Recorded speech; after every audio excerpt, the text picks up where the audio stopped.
안녕하십니까? 안녕하세요. 네.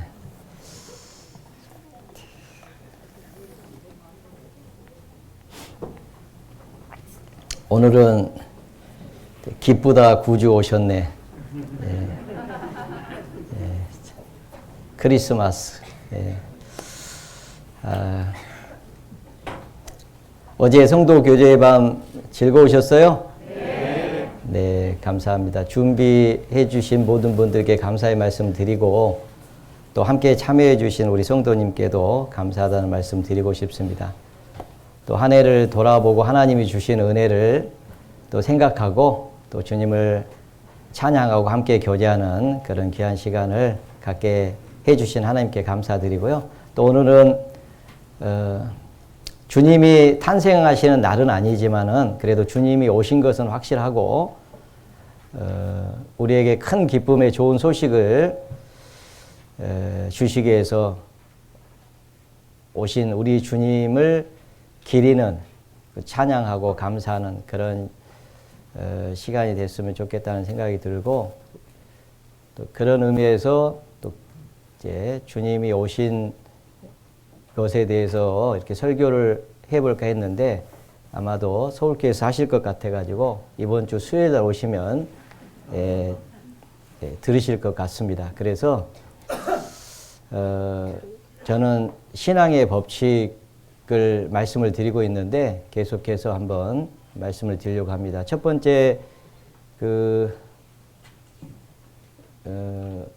신앙의 법칙으로는 사람이 거듭나지 아니하면 하나님 나라를 볼 수 없다라고 하신 그 주님의 말씀을 가지고 반드시 거듭나야만이 하나님 나라에 들어갈 수 있는 그런 법칙에 대해서 말씀을 드렸고, 두 번째는 주님이 오신 목적이 하나님의 사랑을 우리에게 주시기 위해서 오셨기 때문에 사랑으로 심으면 반드시 의의 열매를 거두는 그 법칙에 대해서 말씀을 드렸습니다. 오늘은 기도하고 말씀을 드리도록 하겠습니다. 잠깐 같이 기도하시겠습니다. 사랑과 은혜가 풍성하신 하나님 아버지 감사합니다. 소망 없이 죄 가운데 살던 저희들을 불쌍히 여겨주시고 그 크신 십자가의 사랑으로 우리를 구원하여 하나님의 자녀 삼아주시고 천국에 산 소망을 주셔서 소망 가운데 이 세상을 살게 하시고 또 영광 가운데 다시 오시는 주님을 기다리며 섬기게 해주신 것 감사합니다. 주님 오실 때까지 저희들 몸된 교회 안에서 주님을 사랑하며 또 하나님의 말씀을 순종하며 하나님을 기쁘시게 하는 삶을 살 수 있도록 도와주시고 교회가 주님 사랑으로 서로 사랑하며 또 같은 마음으로 복음을 위해서 협력하고 수고하는 가운데 더 많은 불쌍한 영혼들이 주께 돌아올 수 있도록 역사해 주시기를 간절히 기도합니다. 오늘 또 주일을 맞아서 또 주님의 피로 구원을 받은 자녀들 또 말씀 앞에 모였습니다. 이 시간 우리에게 더 크신 하나님의 풍성한 사랑과 은혜를 깨닫게 하시고 그 사랑에 감동되어 남은 생에 자원함으로 기쁨으로 주님을 섬길 수 있도록 은혜를 베풀어 주시기를 기도합니다. 마지막 때를 살아가는 저희들 더욱 깨어 있을 수 있도록 도와주시고 악한 자 마귀의 유혹에 넘어지지 않도록 지켜주시고 주님 다시 오실 때 가져오실 영광과 존귀를 얻기에 또 아무 부족함이 없도록 우리 삶을 또 온전케 해주시기를 기도합니다. 전 세계 여러 나라 지역의 전도의 문을 열어주시고 또 많은 일꾼들을 세워주신 하나님 아버지 감사합니다. 그러나 아직도 추수할 것은 너무나도 많고 또 일꾼이 부족하다고 말씀하신 주님, 추수하는 주인에게 청하여 가로되 일꾼을 보내어 주소서라고 기도하라고 말씀하신 주님, 더 많은 귀한 일꾼들을 세워주시고 하나님의 은혜의 복음이 온 세상에 전파될 수 있도록 그리하여 주님의 아름다운 그 이름의 찬양을 받으실 수 있도록 하나님 도와주시고 또 동대문 교회가 후원하는 또 교회가 있습니다. 몽골 또 멕시코 또 스페인 지역에 또 교회를 후원하게 되었습니다. 후원하는 손길에도 은혜를 더하시고 아무 부족함이 없게 하시고 또 같은 마음으로 또 참여하고 또 수고하는 가운데 후원하는 교회가 더욱 부흥할 수 있도록 하나님 도와주시기를 기도합니다.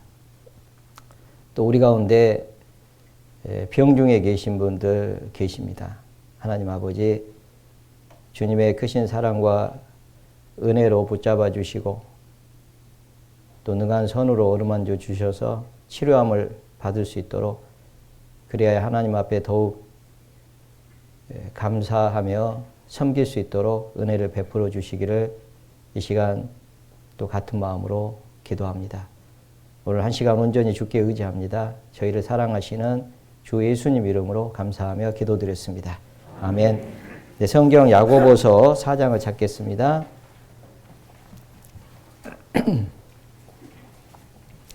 야고보서 4장 6절입니다. 6절.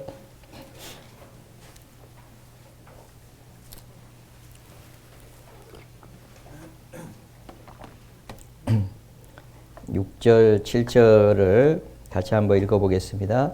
그러나 더욱 큰 은혜를 주시나니 그러므로 일렀으되 하나님이 교만한 자를 물리치시고 겸손한 자에게 은혜를 주신다 하였느니라. 그런즉 너희는 하나님께 순복할지어다. 마귀를 대적하라. 그리하면 너희를 피하리라. 네. 자, 이번 시간에는 세 번째 말씀으로 겸손한 자에게 하나님께서 은혜를 주신다고 하는 그런 법칙에 대해서 한번 같이 배워보도록 하겠습니다. 예수님은 이 땅에 오신 목적이 하나님의 그 사랑을 나타내기 위해서요. 하나님은 사랑이신데 그 사랑을 우리가 예수님을 통해서 알고 또 믿었습니다. 하나님이 세상을 이처럼 사랑하사 독생자를 주셨으니 이는 저를 믿는 자마다 멸망치 않고 영생을 얻게 하려 하심이라. 예수님을 보내주신 것은 하나님의 사랑인데 그 하나님의 사랑이 십자가에 나타났습니다. 예수님이 십자가에 죽으심으로 말미암아서 하나님께서 우리에게 대한 자기의 사랑을 확증해 주셨는데 그분은 바로 하나님이시잖아요. 예수님은 나는 온유하고 겸손하니 내 멍에를 메고 내게 배우라 라고 말씀하셨는데 예수님은 하나님이심에도 불구하고 하나님과 동등됨으로 여기지 아니하시고 자기를 비어 종의 모습으로 사람과 같이 사람의 모양으로 오셔서 십자가에 죽기까지 자기를 낮추셨다라고 말씀을 하고 있습니다. 하나님이 스스로 자기를 종의 형체를 가지고 오셔가지고 자기를 어디까지 낮추셨냐면 십자가에 죽으실까지 이렇게 낮추셨잖아요. 그 겸손을 우리에게 보여주셨습니다. 그리고 겸손한 자에게 은혜를 주신다고 하는 그 하나님의 법칙이 예수님을 통해서 또 이루어졌습니다. 예수님은 십자가에 죽으셨는데 사흘 만에 다시 부활하심으로 말미암아 하나님의 아들로 인정되셨고 뿐만 아니라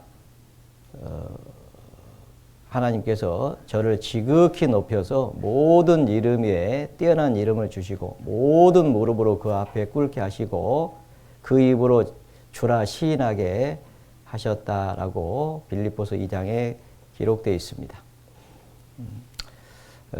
예수님께서 겸손하셨기 때문에 순종할 수가 있었고 하나님의 말씀을 순종해서 십자가에 죽으실 수가 있었던 겁니다. 그리고 예수님은 모든 이름에 뛰어난 이름을 얻으셨습니다. 여호와 우리 주여, 주의 이름이 온 땅에 어찌 그리 아름다운지요. 그 아름다운 이름이 온 세계에 전파되고 있습니다. 그리고 많은 사람들이 예수님을 통해서 하나님의 사랑을 깨닫고 예수님을 주라 시인하면서 섬기는 그런 삶을 살고 있습니다. 그래서 오늘 하나님은 겸손한 자에게 은혜를 주시고 여기 교만한 자를 물리치신다라고 말씀하셨습니다. 그러나 더욱 큰 은혜를 주시나니 그러므로 일렀으되 하나님이 교만한 자를 물리치시고 겸손한 자에게 은혜를 주신다 하였느니라. 그런즉 너희는 하나님께 순복할지어다. 이 순복은 순종하고 복종하는 거죠. 이 그런즉 너희는 하나님께 순종할지어다. 왜 겸손한 자에게 은혜를 주실까 이렇게 생각을 해보면 겸손한 사람이 순복할 게 있기 때문에 순종할 수 있기 때문에 순종하면은 은혜가 있잖아요. 순종이 제사보다 낫고 하나님의 말씀을 듣는 것이 수양의 기름을 드림보다 낫다라고 그렇게 말씀을 하셨는데 순종이 제사보다 낫고 하나님 말씀을 듣는 것이 수양의 기름보다 낫다. 천천만만의 수양의 기름을 드린들 하나님이 기뻐하실까? 기뻐하지 않는 거죠. 기뻐하시는 것은 사람아 주께서 선한 것이 무엇임을 너희에게 보이셨나니. 하나님이 가장 선한 것이 무엇인지를 보여주셨는데 겸손히 내 하나님과 동행하는 것이 아니냐라고 미가서 선지자는 말씀을 하고 있습니다. 그러니까 하나님은 천천만만의 수양의 기름을 갖다 드린들 하나님 기뻐 안 하신다. 하나님이 정말 기뻐하시는 것이 뭐냐? 겸손히 내 하나님과 동행하는 것이 아니냐. 그러니까 겸손해야만이 동행할 수가 있어요. 왜냐하면 순종하지 않고는 동행이 안 됩니다. 그렇죠? 예수님은 이쪽으로 가자고 하는데 같은 방향으로 가야지 동행이 되죠. 그러려면 순종을 해야 되는데 그쪽 가면 안 돼요. 그쪽은 틀렸어요. 이쪽이 옳아요. 이쪽이 맞는 것 같아요. 그러면은 같이 갈 수가 없죠. 그러면 하나님이 우리에게 주시려고 은혜를 받을 수가 없다는 것을 알 수가 있습니다. 그래서 순종하는 것이 그런즉 하나님께 순종하라라고 말씀했는데 이 순종을 하려면은 겸손해야 된다는 것을 알 수 있습니다. 그래서 순종하는 사람들 보면은 크게 두 가지를 볼 수가 있는데 첫 번째는 겸손한 사람이 순종하고 두 번째는 믿음이 있어야 돼요. 또 믿음이 없으면은 동행이 안 됩니다. 우리가 히브리서 11장에 보면은 그 에녹이 나오잖아요. 에녹. 무두셀라를 낳은 후에 300년 동안 하나님과 동행했다라고 되어 있는데 창세기 5장에 그렇게 기록이 되어 있는데 히브리서 11장에 보면은 저는 옮기우시기 전에 죽음을 보지 않고 옮기웠으니 옮기우시기 전에 하나님을 기쁘시게 하는 자라 하는 증거를 얻었느니라 이런 말씀이 있잖아요. 하나님을 기쁘시게 하는 자라고 하는. 그래서 이 에녹이 믿음이 있었기 때문에 300년 동안 순종할 수 있어요. 무두셀라를 낳은 후에 하나님께서 에녹은 선지자입니다. 에녹이 유다서에 보면요. 예수님이 수천 수만의 천사들과 함께 오실 것을 예언을 하잖아요. 그러니까 하나님께서 에녹에게 심판에 대해서 얘기를 해 주신 거예요. 그런데 무두셀라를 낳은 후에 그걸 믿고 믿었기 때문에 동행을 이렇게 할 수가 있었습니다. 그래서 믿음의 계보에 이렇게 올라와 있는 겁니다. 그래서 이 믿음이 없으면은 순종할 수가 없고요. 왜냐하면 믿음이 없으면 상황이 커요. 어떤 상황이 있기 때문에 그 상황을 보면은 도저히 순종하기가 어려운 상황이죠. 그러니까 그 상황을 보면은 안 되겠는데요, 못 하겠는데요, 나는 할 수 없겠는데요. 그렇게 이제 하는 거죠. 그러나 믿음이 있으면은 그걸 뛰어넘죠. 이스라엘 민족이 애굽에서 나온 후에 광야에서요. 막 애굽에 있을 때는 고기 가마 곁에서 막 냄새도 맡고 뭐 조금 얻어먹기도 하고 뭐 수박도 있었고 애도 있었고 뭐 이것저것 오이도 있었고 있었는데 여기는 이 만나밖에 없다 막 그러면서 원망을 했잖아요. 하도 원망하니까 하나님께서 그래 그러면 내가 고기를 한번 실컷 먹여주마. 한 달 동안 코에서 냄새나게 먹여주겠다 그랬더니 모세가 딱 보니까 여기 무슨 광야에 무슨 뭐 하나도 보이는 것이 없는 거예요. 예? 바다에서 뭐 고기를 다 몰아온들 이 200만 명, 300만 명이 되는 사람을 어떻게 먹일 수 있겠냐 딱 생각을 하니까 뭐 답이 나오잖아요. 그죠? 예. 그러니까 뭐 어디서 뭐 바다의 고기를 다 몰아온들 어떻게 뭐 먹일 수 있겠습니까? 하나님 뭐라고 말씀하셨어요? 여호와의 손이 짧아졌느냐? 이렇게 얘기했죠. 예. 진짜 하나님이 하신다고 하면 할 수 있는 능력이 있잖아요. 그러니까 진짜 메추라기를 보내가지고 그것도 산채로 보낸 거예요. 그 잡아먹을 수 있도록 무릎 아래쪽으로 그냥 확 그냥 그 엄청난 양의 메추라기를 어디서 몰고 오셨는지. 예? 그래가지고 한 달 동안 코에서 고기 냄새가 나게 먹이셨잖아요.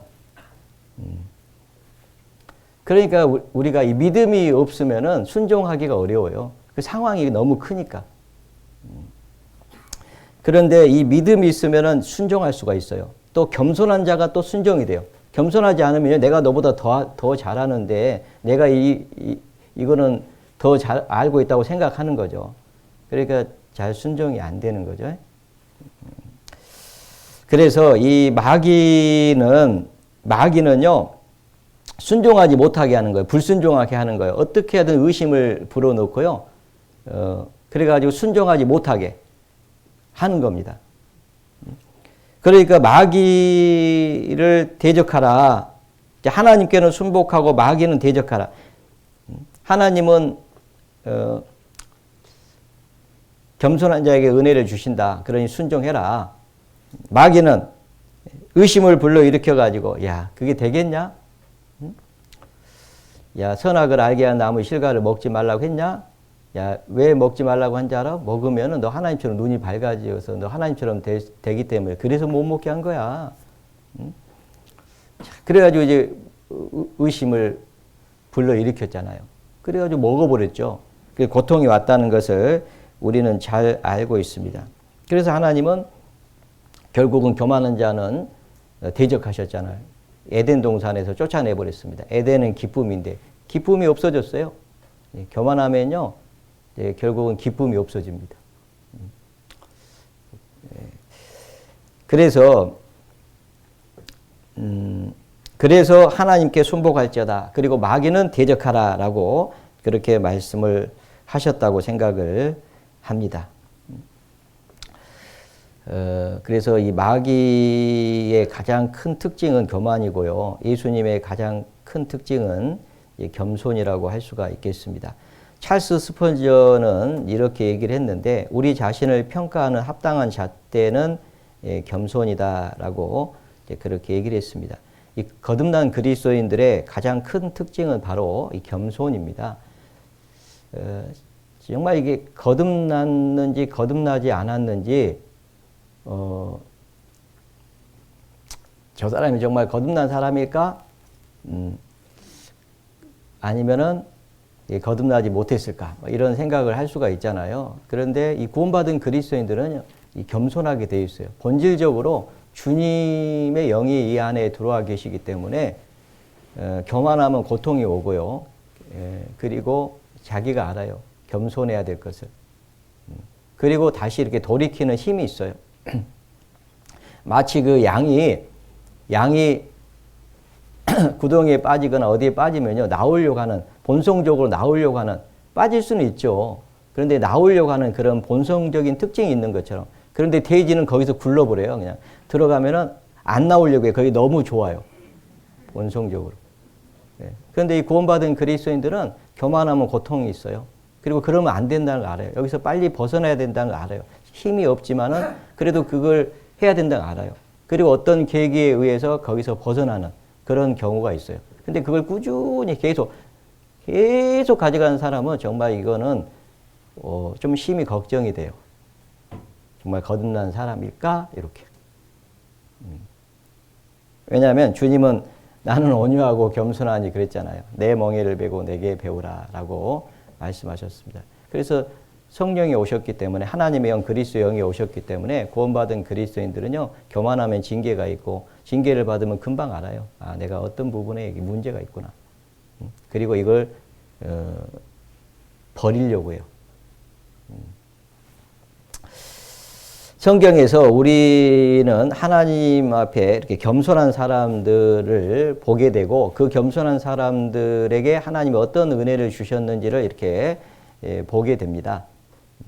그 중에 구약 성경에 많은 사람들이 있겠지만은 다윗을 한번 소개해 보도록 하겠습니다. 다윗은 하나님 마음에 합한 사람이라고 되어 있고 나중에 이스라엘의 왕으로 하나님이 삼아가지고 이스라엘 백성들을 다스리게 하셨잖아요. 이 다윗은 참 겸손한 사람으로 소개되어 있는데 일단 다윗은 정말 하나님 앞에 은혜를 받은 사람입니다. 하나님이 나단 선지자를 통해 가지고 다윗에게 다윗의 몸에서 그 자식을 한 사람 세워 가지고 그 나라를 경고케 할 것이다. 그리고 그가 주님의 이름을 위하여 집을 건축할 것이다. 그리고 그 나라의 위가 영원히 경고케 하리라 라고 그렇게 축복하십니다. 한 사람을 세워 가지고 그 자식을 통해서 그 나라를 경고케 할 것이다. 물론 이제 다윗의 후손 예수 그리스도까지 연결됩니다만은 일단 솔로몬을 얘기를 하고 있습니다. 그래서 그 나라를 경고케 할 것이고 그가 주님의 이름을 위하여 집을 건축할 것이고 집을 건축하는 거죠. 그 나라 위라고 하는 것은 보좌, 권세, 위가 영원히 경고케 하리라 라는 그 축복의 말씀을 해 주시잖아요. 엄청난 그 은혜를 하나님께서 다윗에게 허락합니다. 주님의 전을 건축할 것이고 그 나라의 위가 보좌가 영원히 경고하리라. 그래서 예수님이 다윗의 후손 오신 거예요.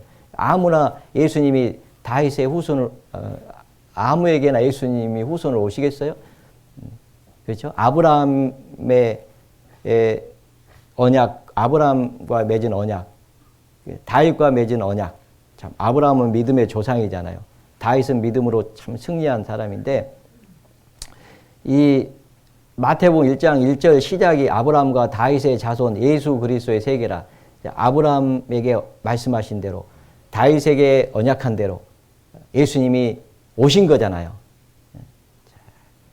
그렇죠? 그리고 교회가 세워진 거잖아요. 솔로몬을 통해서는 하나님이 거하실 성전이 지어졌고 예수님을 통해서는 교회가 하나님의 전 성전인 교회가 세워졌잖아요. 그리고 우리가 교회를 통해서 구원을 받고 교회에 연결돼서 지금 우리가 살고 있잖아요. 그래서 우리가 주님을 섬기고 있는데 이 엄청난 축복을 하나님께서 다윗에게 해 주십니다. 이런 축복을 여러분들에게 해 주신다면 얼마나 좋겠어요. 그냥 우리는 다른 것도 말고 우리 집이라도 좀 잘 세울 수 있도록 해 주겠다고만 해도 좀 감사하죠. 맞죠? 네. 진짜요. 하나님이 주신 복 중에 가장 큰 복이 뭘까? 인간이 살아가는 동안에 그 집이 자기 가정이 정말 온전해지고 하나님 앞에 구원을 받고 그리고 하나님의 사람으로 참 귀하게 쓰임받는 그죠? 좀 귀히 여김을 교회 안에서 정말 주님이 귀히 여기는 그런 삶을 살 수 있도록 축복해 주신다면 그것만큼 큰 복은 없을 거라고 그런 생각이 듭니다. 그래서 그 시편 128편에 보면 여호와를 경외하는 자에게 이런 복을 주실 거라고 말씀하시면서 그 집을 하나님이 세워주시겠다는 그런 약속이 있잖아요. 27편에 보면은 27편, 28편에 보면은 그런 말씀이 기록되어 있는데 27편에는 여호와께서 집을 세우지 아니하시면 세우는 자의 수고가 헛되고 128편에는 하나님을 경외하는 자는 이같이 복을 받으리로다 그러면서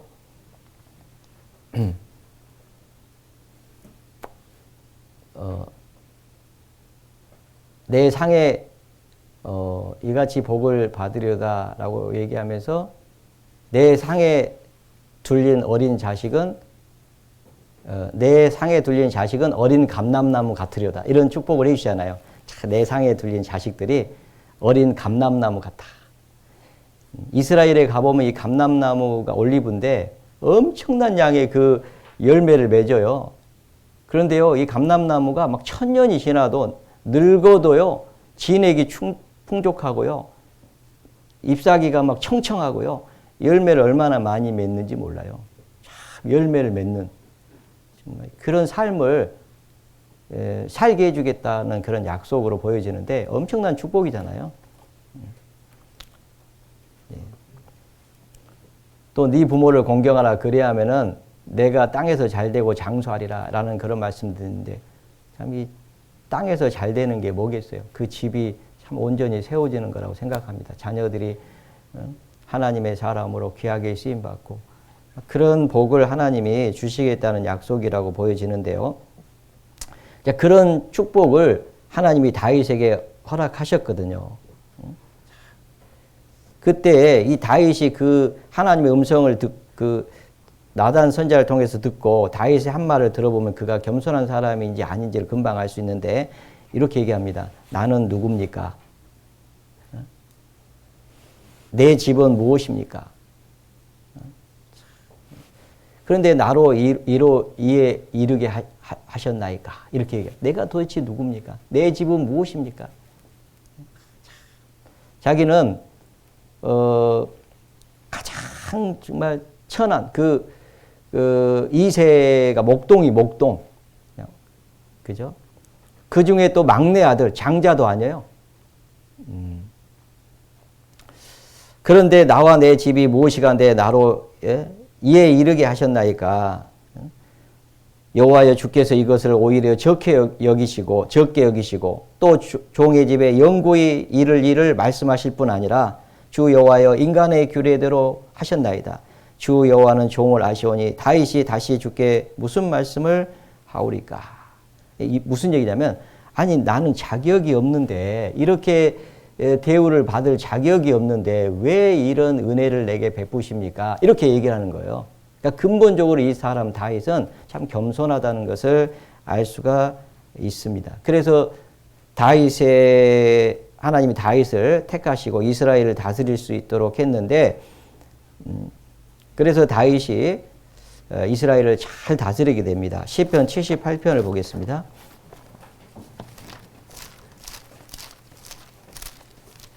시편 78편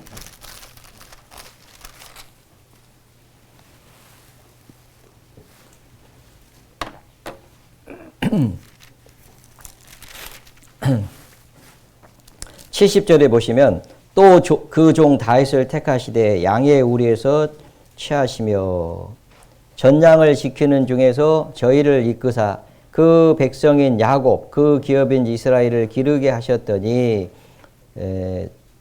72절 한번 같이 읽어보겠습니다.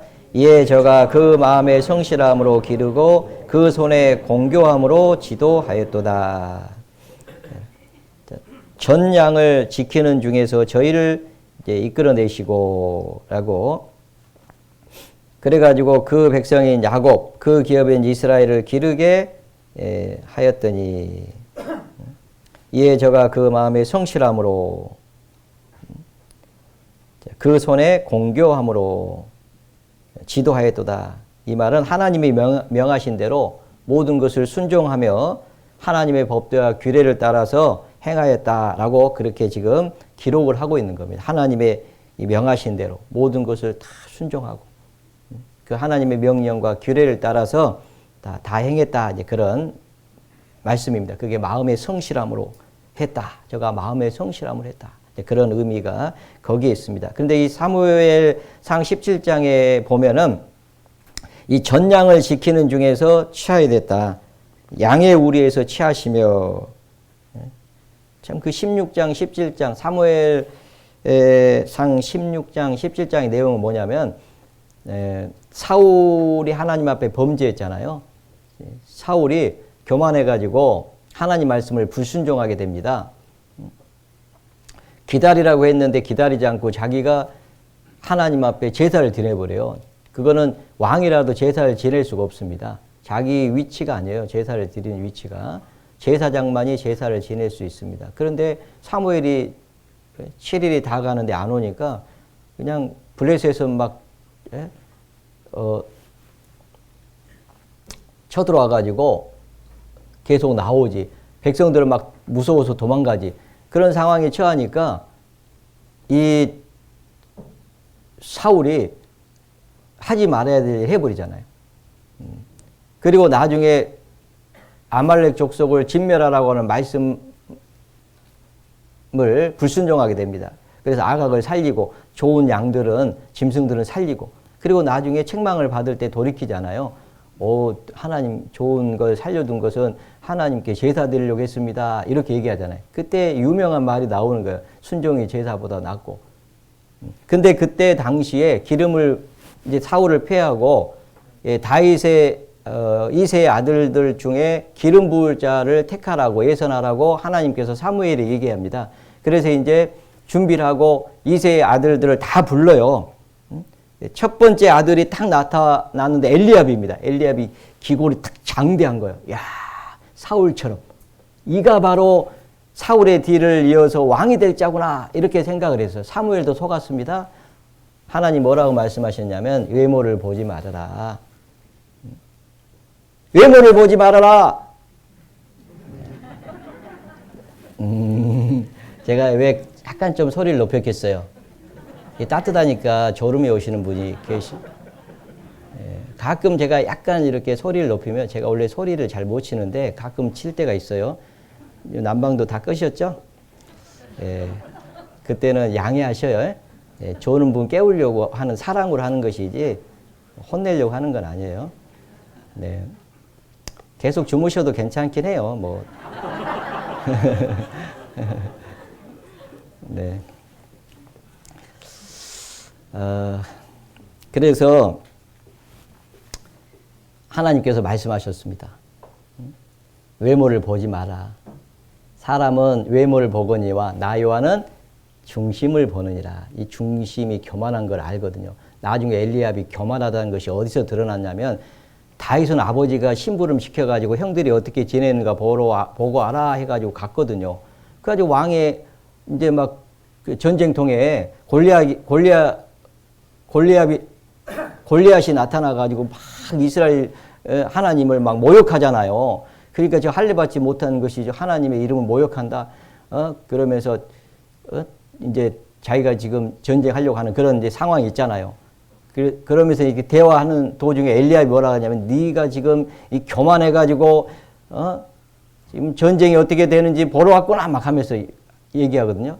근데 그가 엘리압이 다윗을 교만하다고 했는데 실은 엘리압이 교만한 거예요. 하나님은요 정확하게 보신 겁니다.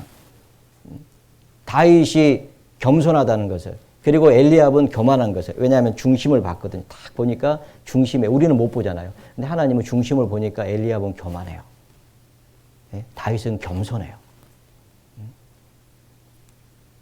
하나님은 다 하셔요. 그러니까 다윗은 아버지가요 형들 데려가는데 아버지가 양을 치게 했어요. 너는 양이나 쳐라 그랬어요. 왜냐하면 너는 아니다 그 말이에요. 아버지 생각에도 너는 아니야. 내가 봐도 기름 부은다고 지금 사무엘이 불렀는데 너는 아니다 그 말이에요. 그런데 다윗은 그런 상황 속에서도 겸손하기 때문에 그냥 양 지킨 거예요. 아버지 명령이거든요. 양 지켜라. 그래서 양 지키는 전양을 지키는 중에 양의 우리에서 취하시고 전양을 지키는 중에 지켰다고 되어 있잖아요. 정확하게 하나님은 보신 거잖아요. 그죠? 그래서 이 보면은요. 참 이 다윗은 하나님 앞에 정말 이렇게 겸손했다라고 그렇게 말씀을 드릴 수가 있습니다. 그래서 여기 다윗이 나중에 보면은요, 이스라엘 그 왕으로 기름 부음을 받은 후에 즉시 왕이 된 게 아니에요. 13년이라고 하는 시간이 필요했는데 그때 사울이 다윗을 죽이려고 쫓아다닙니다. 내용 아시죠? 하나님께서요, 사울의 손에 붙입니다. 그래 막 쫓아다니는데 사울을 죽일 수 있는 기회가 왔어요. 몇 번의 기회가 왔는데 다윗은 안 죽여요. 안 죽이고 죽이자고 하는데 기름 부은 자를 치는 것을 하나님이 원치 않으신다라고 그렇게 하면서 안 죽이잖아요. 나중에는 마지막에는 옷자락만 살짝 베가지고 죽일 수 있었지만은 옷자락만 살짝 베잖아요. 그리고 이제 사울 왕이 간 후에 얘기를 하잖아요. 이스라엘 왕이 누구를 따라 나왔으면 누구를 쫓나이까? 죽은 개나 벼룩을 좇음이다. 이렇게 얘기합니다. 죽이지 않고 왕이 지금 누구를 쫓고 있습니까? 왜 저를 쫓고 있습니까? 저는 죽은 개나 벼룩 같습니다. 라고 얘기를 한다 그 말이에요. 그러니까 자기 자신을 완전히 낮추는 거예요. 그래서 자기는 아주 작은 자다 이렇게 늘 생각을 하고 있는 겁니다. 기본적으로. 나는 정말 작은 자인데, 나는 낮은 자인데 이런 생각을 갖고 있는 거예요. 그리고 나중에 이제 왕이 된 이후에 아시다시피 다윗이 큰 죄를 범합니다. 우리아 아내를 범하고 적의 손에 붙여가지고 우리아를 죽이는 그런 일이 있었잖아요. 그때 하나님께서 나단 선자를 또 보내잖아요. 보내가지고 막 책망을 하잖아요. 유명한 비유를 하잖아요. 어떤 사람이 부자가 있는데 자기 집에 벗이 찾아왔다. 근데 옆집에 양 한 마리 자기 새끼처럼 자식처럼 이렇게 키우고 있는데 그걸 뺏어가지고 대접해버렸다. 그러면 어떻게 하면 좋겠냐 이런 사람 그랬더니 이런 사람은 반드시 죽어야 됩니다. 그리고 4배나 갚아야 될 것입니다. 이런 얘기 하잖아요. 그러니까 나단 선지자가 당신이 바로 그 사람입니다. 그러니까 깜짝 놀라잖아요. 그래가지고 이제 그 하나님 말씀을 전하니까 그 책망을 받을 때 다윗이 뭐라고 하냐면 즉시 돌이킵니다. 내가 여호와께 죄를 범하였노라. 이렇게 얘기합니다. 이 이스라엘 왕들 중에요. 책망을 받을 때 안 돌이키는 왕들이 있었고 다윗은 왕이었지만은 책망을 받을 때 즉시 하나님 앞에 돌이켰습니다. 내가 여호와께 범죄하였노라. 그렇게 할 수 있었던 것은 다윗이 겸손했기 때문에 그렇습니다. 돌이킨 거예요. 죄를 교만이 왔을 때는요, 죄를 짓습니다. 그런데 다시 책망을 받을 때 그가 돌이키는 것은 다시 겸손의 위치로 내려가는 거예요. 그래서 그걸로 인해서 어떤 일이 있었냐면은 결국 그 집이 저주를 받잖아요. 다윗의 집이. 그래가지고 압살롬 위에서 왕위를 찬탈당하고 쫓겨갑니다. 그때 쫓겨갈 때 시므이가 와가지고 막 돌을 던지면서 계속 따라오면서요. 다윗을 저주합니다. 비료할지다 가거라 가거라 비료한 자여 비료한 자여 막 그러면서 돌 던지고 쫓아오잖아요. 그렇게 옆에 있던 그 다윗의 그 장수가요. 저런 개 같은 것이 왕을 줬는데 가서 목을 베울까요? 그러잖아요. 그때 다윗이 얘기합니다. 아비새가 수르의 아들들아. 그러면서 내가 너희와 무슨 상관이 있느냐? 저가 저주한 것은 여호와께서 저로 다윗을 저주하라 하심이니 내가 어찌 그리하였느냐 할 자가 누구겠느냐 이렇게 얘기를 하잖아요. 시므이가 막 저주해 올 때요. 왕인데 지금 그거잖아요. 막 엎어진 지금 넘어졌는데 와서 막 밟고 있는 것 같은 거잖아요. 지금 왕이 찬탈당해가지고 쫓겨가는데 아들한테 그것도 찬탈당해 쫓겨가고 있는데 거기에 막 쫓아오면서 돌 던지고 저주를 하는데 아비새가 목을 베울까요? 그러면은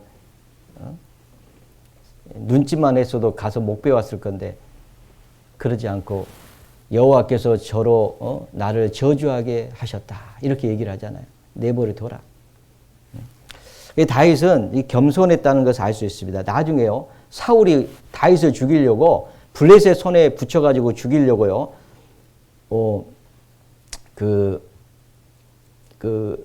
자기 딸을 주겠다고 얘기합니다. 블레셋들 양피를 200개 가져온 사람. 그리고 또 나중에 또 이제 블레셋을 친 사람에게 미가를 주겠다고 얘기하잖아요. 그때 다윗이 그 사울 왕의 사위가 되는 것에 대해서 사울 왕의 사위가 되는 것이 어찌 경한 일로 보느냐라고 옆에 있는 사람들을 이렇게 책망하는 그런 내용들이 나오는데 다윗은 항상 이렇게 자기 위치에서요 자기를 낮추고 그리고 다른 사람을 이렇게 높이는 그런 그런 말을 하는데 그런 내용을 볼 때 다윗이 정말 이렇게 하나님 앞에 겸손한 사람이다라는 것을 알 수가 있고요. 나중에 그 다윗을 죽이려고 쫓아다니던 그 대적자에게도 선한 증거를 받습니다. 사무엘상 한번 보시겠습니다. 사무엘상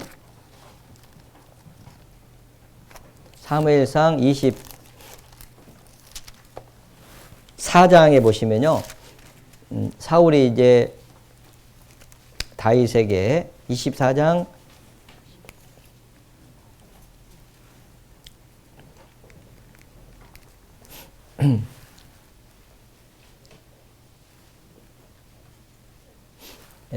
14절부터요. 이스라엘 왕이 누구를 따라 나왔으며 누구를 쫓나이까 죽은 개나 벼룩을 쫓습니다. 그런즉 여호와께서 재판장이 되어 나와 왕 사이에 판결하사 나의 사정을 살펴 신원하시고 나를 왕의 손에서 건지시기를 원하나이다. 다윗이 사울에게 이같이 말하기를 마침에 사울이 가로되 내 아들 다윗아 이것이 내 목소리냐 하고 소리를 높여 울며 다윗에게 이르되 나는 너를 학대하되 너는 나를 선대하니 너는 나보다 의롭도다. 그 다음에 26장도 보시겠습니다. 26장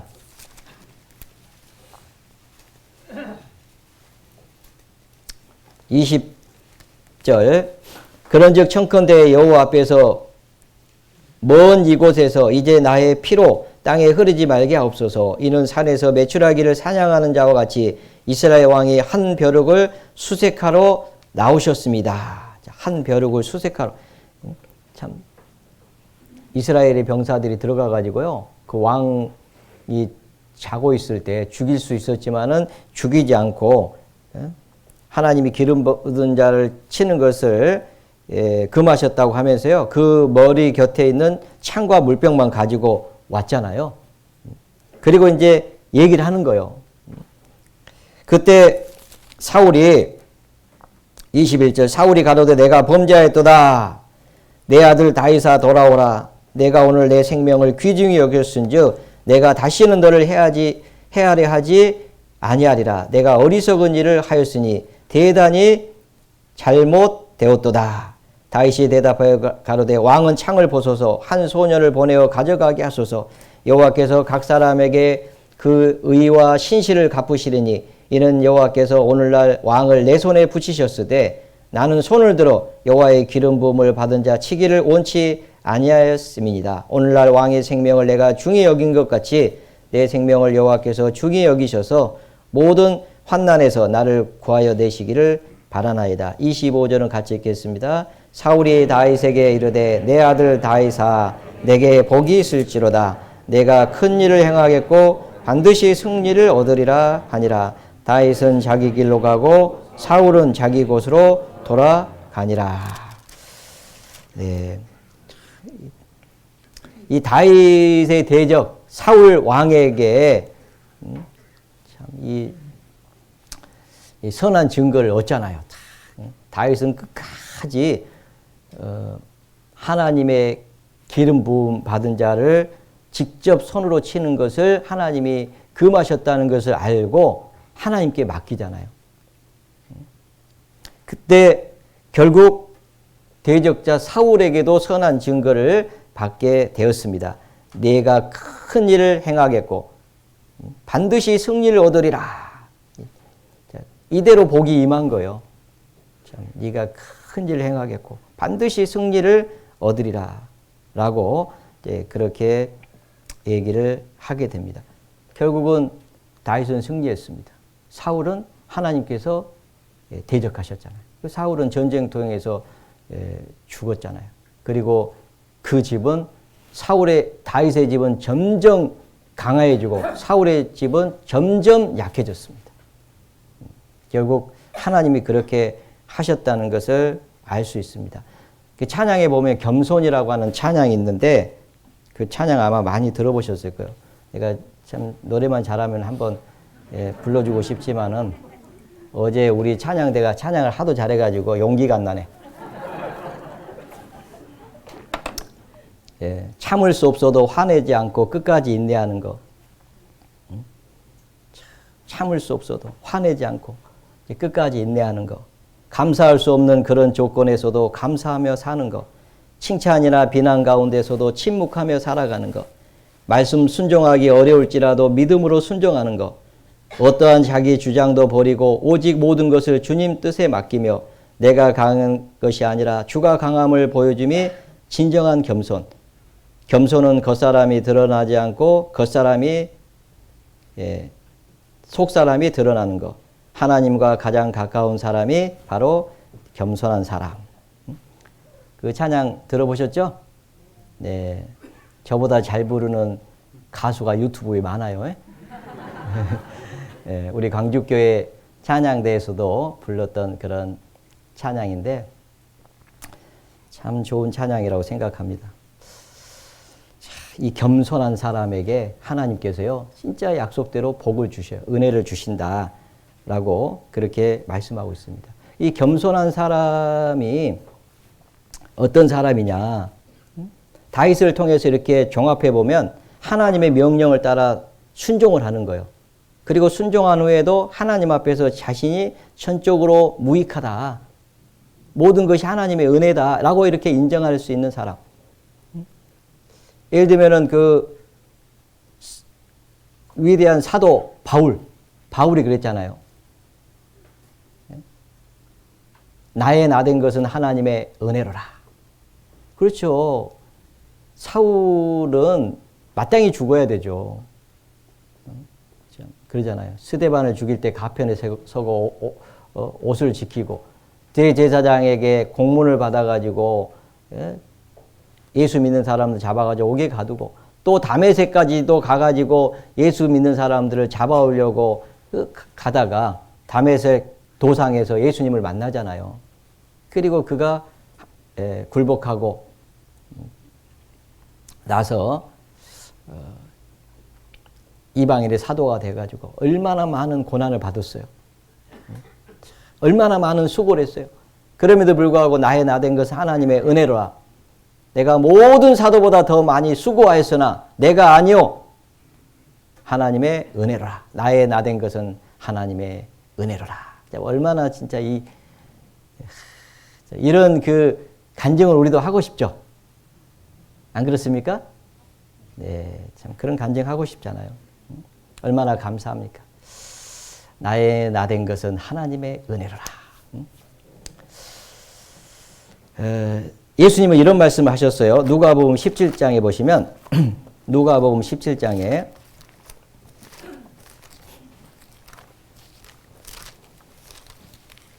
누가복음 17장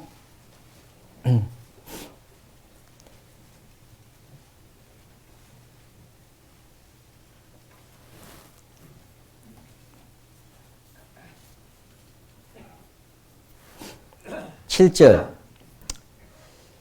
이 말씀은 그 앞에 내용을 보면요. 사도들이 우리에게 믿음을 더하소서. 믿음이 있었다면은 이게 순종하였을 것이다. 이런 얘기를 하는 거거든요.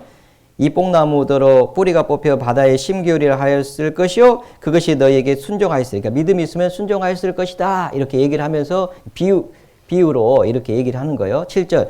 너희 중에 뉘게 밭을 갈거나 양을 치거나 하는 종이 있어. 밭에서 돌아오면 이제 밭을 갈거나 양을 치는 것도 주인이 명해서 가서 순종한 거예요. 예. 그 순종했습니다. 돌아왔습니다. 밭에서 돌아오면 저더러 곧 와 앉아서 먹으라 할 자가 있느냐. 도리어 저더러 내 먹을 것을 예비하고 띠를 띠고 나의 먹고 마시는 동안에 수종 들고. 그러니까 먹을 것 준비하고 준비해놓고 끝나는 게 아니에요. 그동안 서서 수종 들어야 돼. 자, 그리고 수종 들고 너는 그 후에 먹고 마시라 하지 않겠느냐? 명한 대로 하였다고 종에게 살해하겠느냐? 10절 같이 읽겠습니다. 이와 같이 너희도 명령받은 것을 다 행한 후에 이르기를 우리는 무익한 종이라 우리의 하여야 할 일을 한 것뿐이라 할지니라. 이게 예수님이 하신 말씀이에요. 이 믿음이 있으면은 순종이 되는 거죠.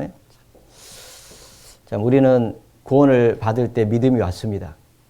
그리고 믿음이 있기 때문에 순종하는 삶을 삽니다. 구원을 받을 때 성령이 오셨습니다.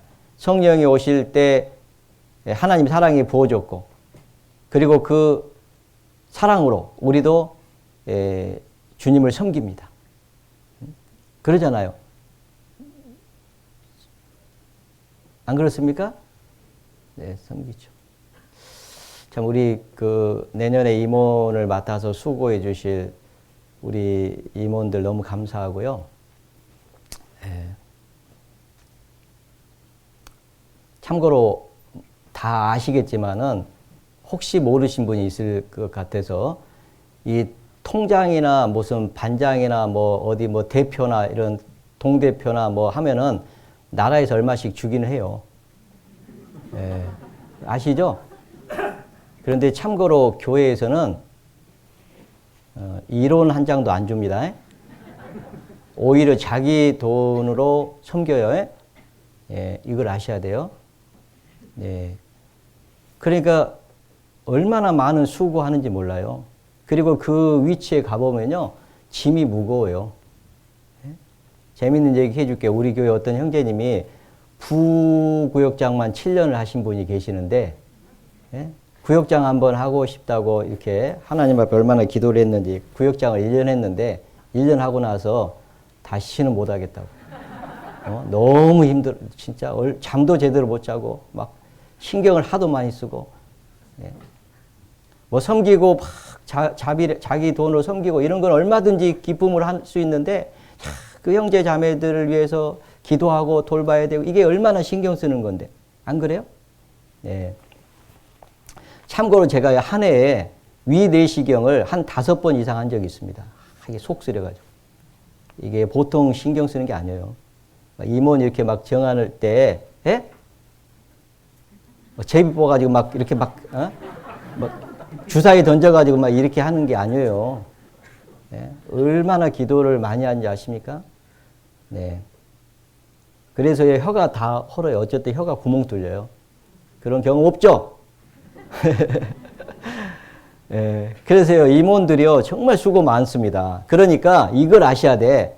어떻게 하면은 내가 이 임원을 위해서 기도해주고 도와줄까? 이런 마음이 극히 정상적인 거예요.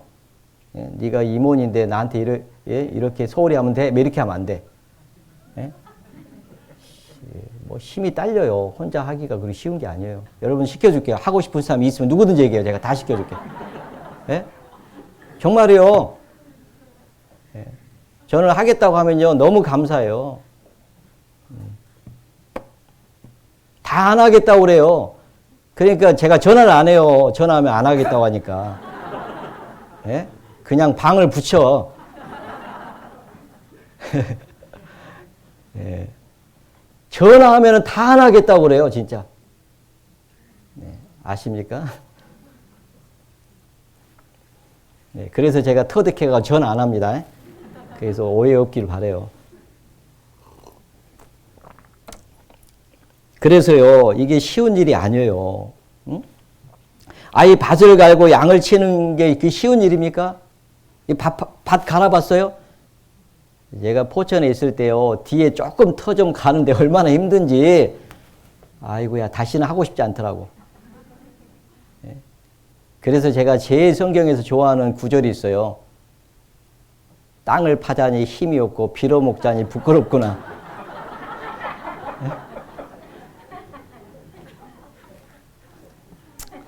그래서 제가 진짜 사는 길은 겸손이다. 그래서 겸손해 보려고 싸우고 있습니다. 예? 자기와의 싸움이에요. 네. 야, 여러분들, 남편도 일 나가고, 여러분도 자매님들도 일 나가서, 정말, 형제는 들어와 있고, 자매는 더 늦게 들어왔어. 근데 그때까지 가만히 앉아있다가 형제가 그러는 거예요. 밥 차려. 그래서 이제 성질 나지만 밥 차렸어. 근데 밥 먹을 동안 서서, 저기, 심부름해. 그런데 다 먹고 났는데, 감사하다는 얘기도, 고맙다는 얘기도 안 해. 그리고 뭐라고 하냐면은, 이렇게 얘기해봐. 나는 무익한 종이라. 마땅히 해야 할 일을 한 것뿐이다. 이렇게 하라고 해봐요. 예? 그 정도 되면은 꼭지 안 돌겠어요? 네. 그런데 우리 주님은 이렇게 하신 거예요. 저와 여러분을 위해서. 얼마나 감사합니까? 그래서 우리도요, 그렇게 하고 싶은 거예요. 주님이 그렇게 해주셨으니까. 주님이 이렇게 해주신 거예요. 안 그렇습니까? 그러니까 감사하잖아요, 우리도. 그 어떻게 조금이라도 배워보려고 따라가 보려고 막 그러는 거잖아요. 그래서 하는 거예요, 맡겨서. 하고 싶어서 하는 줄 압니까? 아니에요. 네.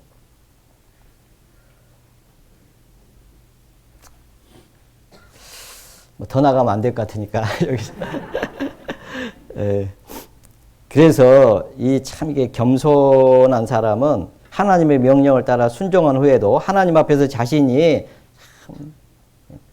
전적으로 무익한 존재였는데 자기를 구원해가지고 주님을 섬길 수 있는 그런 기회를 주셨으니 너무 감사하다. 그런 마음이 진정한 의미에서 겸손이다. 그렇게 생각이 들고요. 또 하나는 이 겸손한 사람은 모든 것을 잃은 후에도 하나님을 원망하지 않고 잃었다 할지라도 원망하지 않고 하나님의 이름이 찬송받기를 바라는 그런 마음이다라는 생각이 듭니다. 욥기 1장을 보겠습니다. 욥기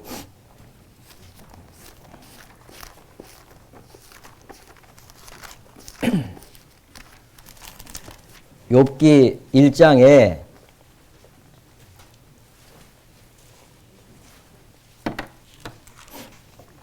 욥기 1장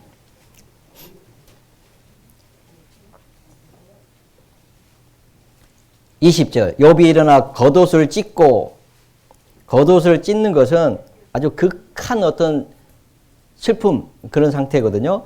머리털을 밀고 땅에 엎드려 경배하며 가로되 내가 모태에서 적신으로 나왔은즉 또한 적신이 그리로 돌아갈지라.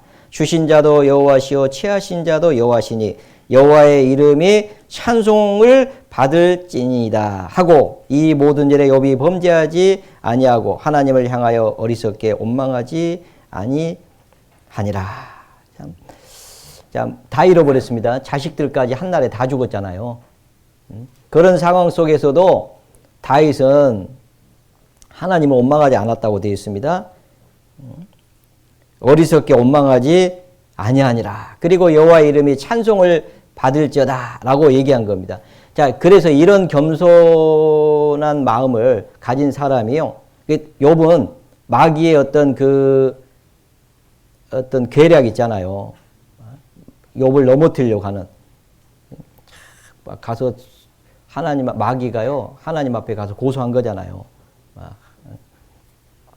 그래가지고 공격을 했잖아요. 그런데, 욥은 복을 받은 쪽으로 승리했잖아요. 나중에 배나 복을 받았습니다. 이런 모습이 참 이 겸손한 모습이다. 라는 그런 생각이 듭니다. 그 모습이 바로 우리 주님의 모습이에요. 그렇잖아요.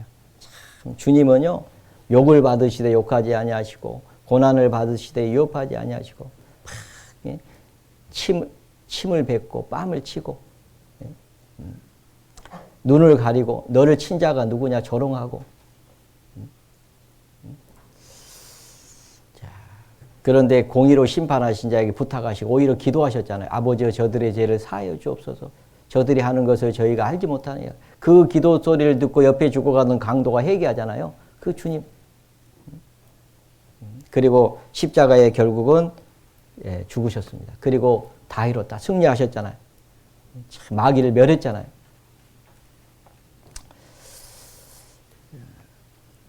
그 주님을 하나님이 기뻐하셨잖아요.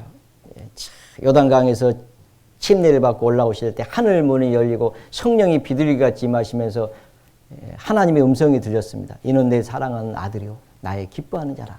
이런 음성을 듣고 싶지 않습니까? 이는 내 사랑하는 아들이요 나의 기뻐하는 자라. 이런 소리가 들린 거예요.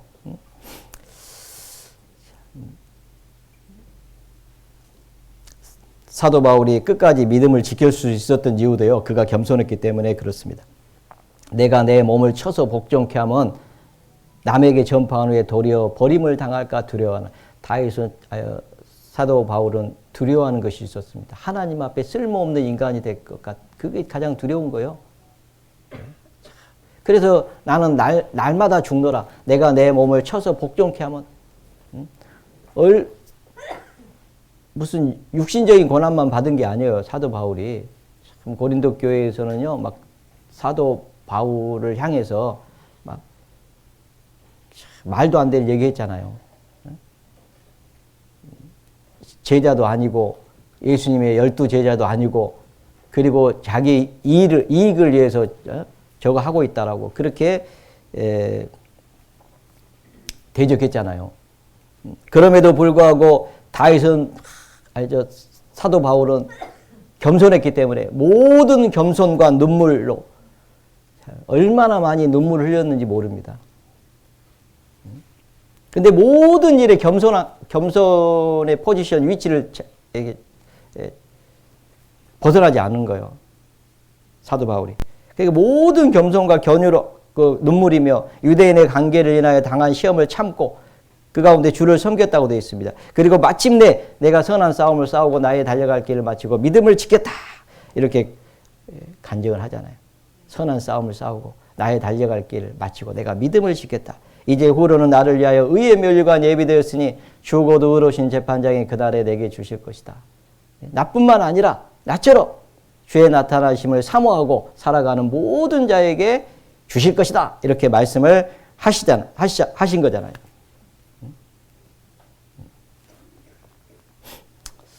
베드로전서 5장을 보겠습니다. 베드로전서 5장. 야고보서 다음에 베드로전서 5장. 베드로전서 5장.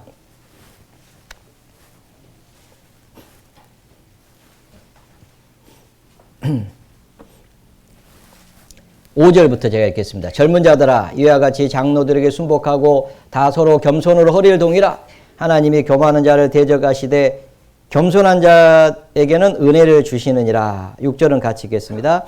그러므로 하나님의 능하신 손 아래서 겸손하라. 때가 되면 너희를 높이시리라. 하나님은 교만한 자를 대적하시고 하나님은 교만한 자는 대적하시는 법칙이 있습니다. 근데 누가 하나님과 싸워서 이기겠어요?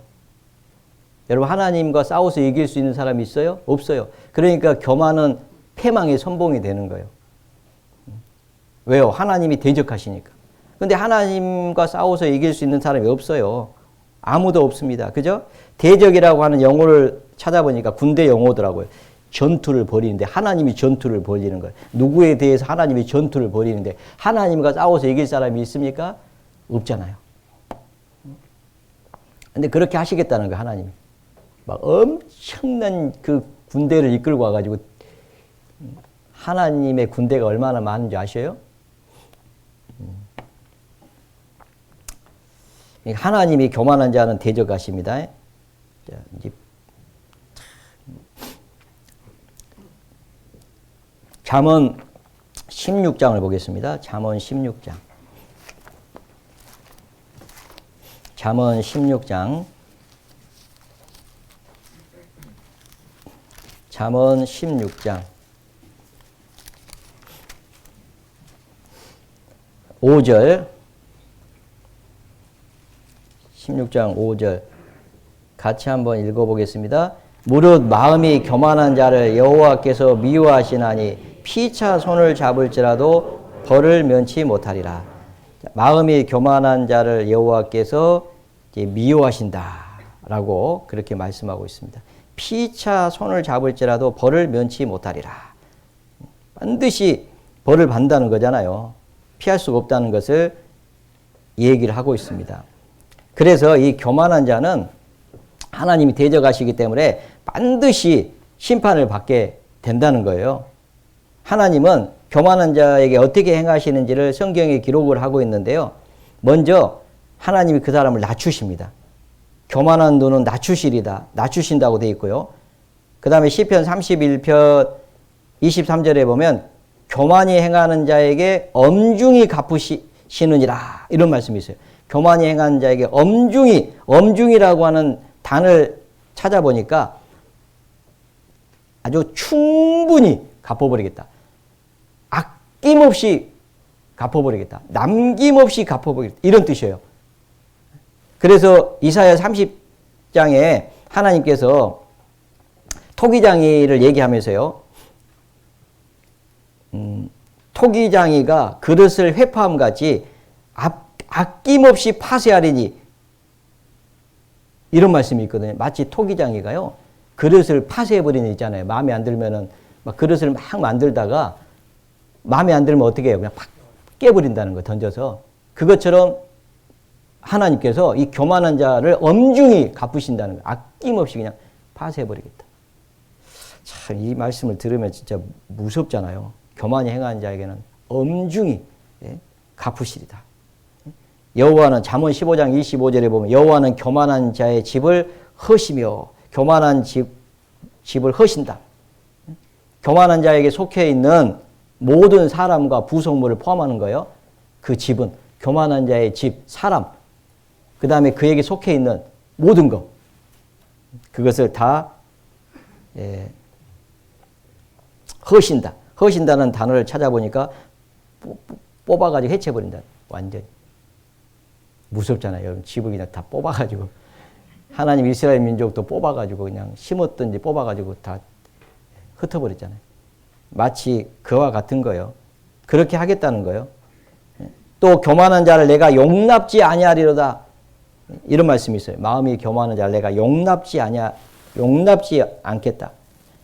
근데 그 앞에 보면은 그 이웃을 극히 허는 자를 내가 멸할 것이며 그러면서 눈이 높고 마음이 교만한 자를 내가 용납지 아니하리로다 라고 했는데 그 극히 허는 자가 찾아보니까 그 이웃을 중상하는 자, 근거 없는 말로 남을 헛들어가지고 사실을 왜곡하거나 어떤 속임수를 써가지고 남을 해롭게 하는, 그러니까 중상, 모략 뭐 이런 거 들어보셨죠? 그러니까 이 고소하는 거 있잖아요. 고소. 이 마귀가 하는 일이 뭐냐면 이 고소하는 자거든요. 이 마귀가 교만하기 때문에 고소하는 거예요. 여러분 조심해야 돼. 고소하는 것이 마귀 편에 속하는 거예요. 형제 자매 이렇게 고소하는 거 있잖아요. 뭐 잘못, 이게 진짜 무서운 거더라고. 이게 교만하기 때문에 형제 자매의 허물을 막 들춰내고 얘기하는 거예요. 그런 사람들 하나님께서 용납지 아니하리다. 이렇게 돼 있더라고요. 용납하지 않겠다. 그래서 에스겔서 20장에 보면요. 여호와의 말씀에 너희가 내게 물으려고 왔느냐? 나주 여호와가 말하노라. 내가 나의 삶을 두고 맹세하노니 너희가 내게 묻기를 내가 용납지 아니하리라. 이런 사람의 기도는 용납하지 않겠다는 거예요. 네. 참 진짜 기도 무엇이든지 원하는 대로 구하라. 그래야만 이르라. 이런 말씀도 있는데 어떤 경우에는 내게 묻기를 용납지 아니하리라. 자, 이런 말씀도 하고 있다는 것을 우리가 기억해야 됩니다. 그리고 반대로 하나님은 교만한 자는 대적하시지만은 겸손한 자에게 은혜를 주신다 라고 되어 있는데, 자, 이 겸손한 자에게 어떤 은혜를 주시는지 성경에 이렇게 자세히 기록이 되어 있습니다. 첫 번째 은혜가 뭐냐면 겸손한 자의 소원을 들어주신다고 되어 있어요. 겸손한 자의 소원을 들으신다. 시편 그 앞에 한번 찾아보겠습니다. 시편 시편 10편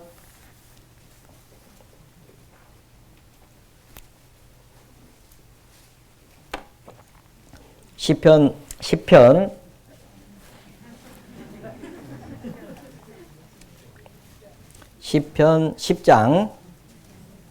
17절 같이 한번 읽어보겠습니다. 여호와여 주는 겸손한 자의 소원을 들으셨으니 저희 마음을 예비하시며 귀를 기울여 들으시고.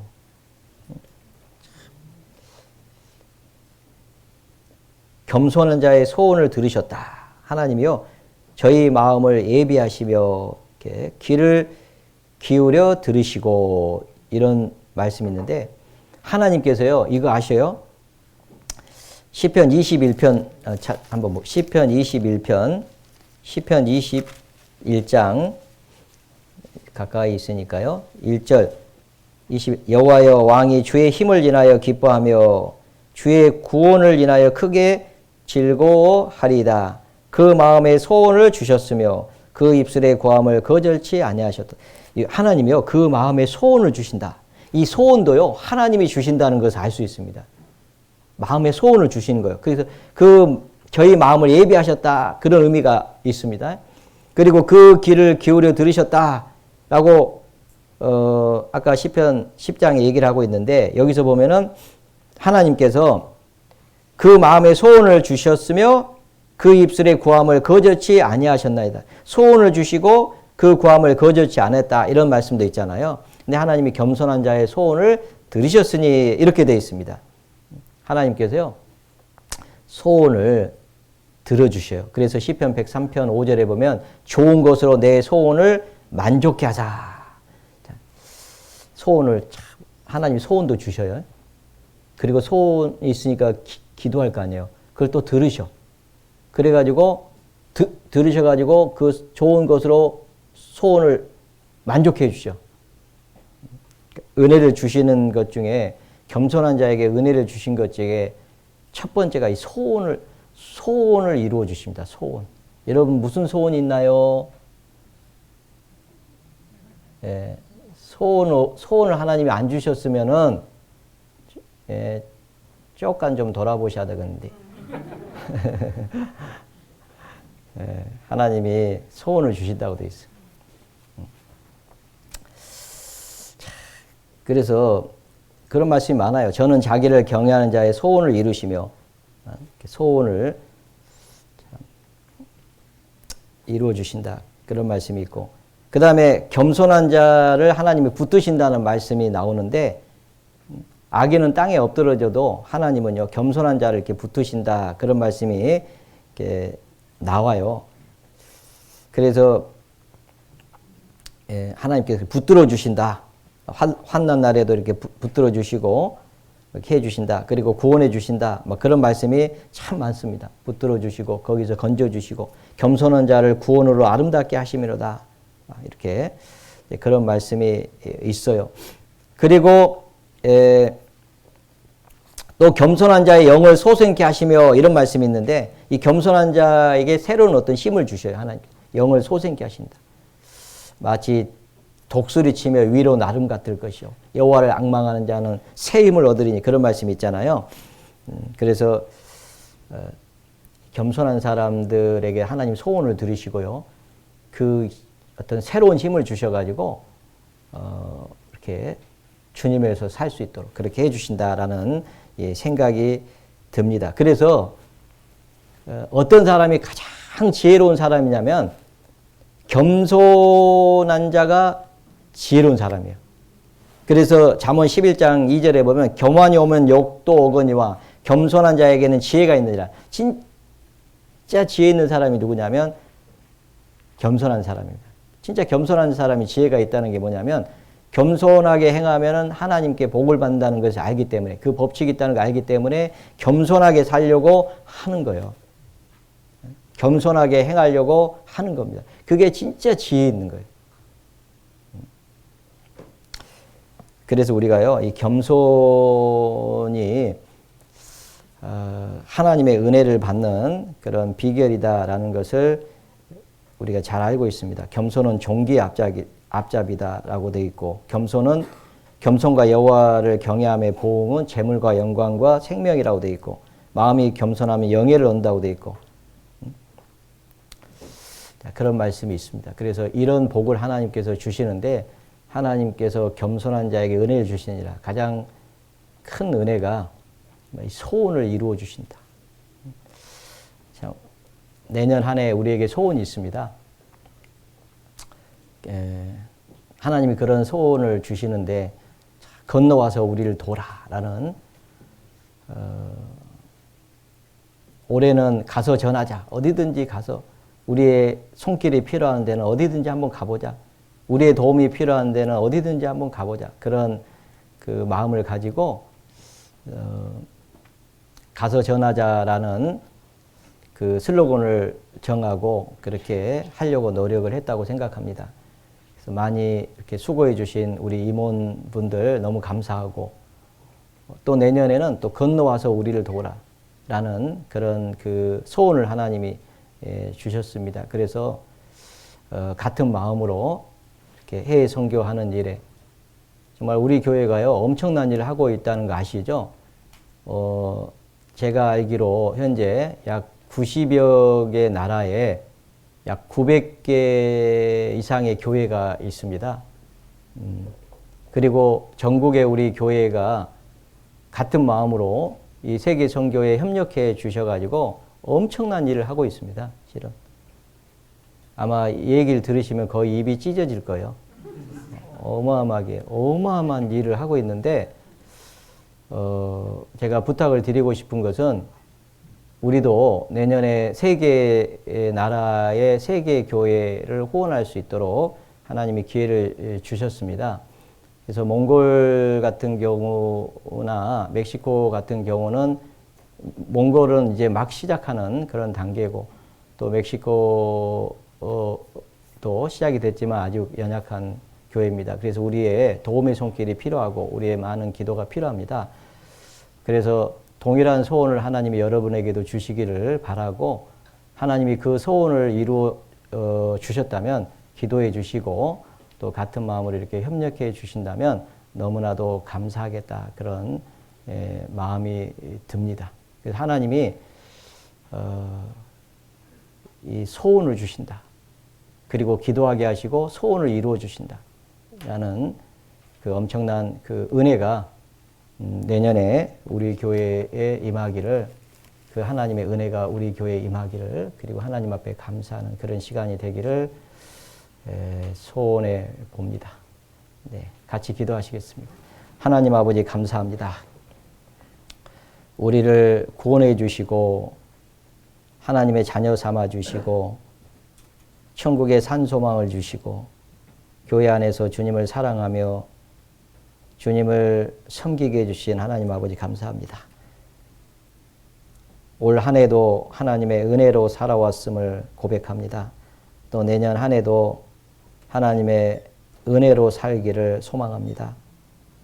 하나님 앞에 늘 겸손한 마음을 갖게 하시고 순종하는 삶을 살게 하시고 우리에게 소원을 주셔서 그 소원을 이루어 주심으로 하나님이 주시는 그 놀라운 복을 받을 수 있도록 하나님 도와주시기를 간절히 기도합니다. 또 오늘 주일을 맞아서 또 교회가 함께 모여서 말씀을 배우고 또 함께 교제하는 귀한 시간을 허락해 주신 하나님 아버지 감사합니다. 우리 가운데 어려움 가운데 고난 중에 계신 분들 주님 말씀으로 위로하시고 새로운 힘을 주셔서 담대함으로 주님을 섬길 수 있도록 도와주시기를 기도합니다.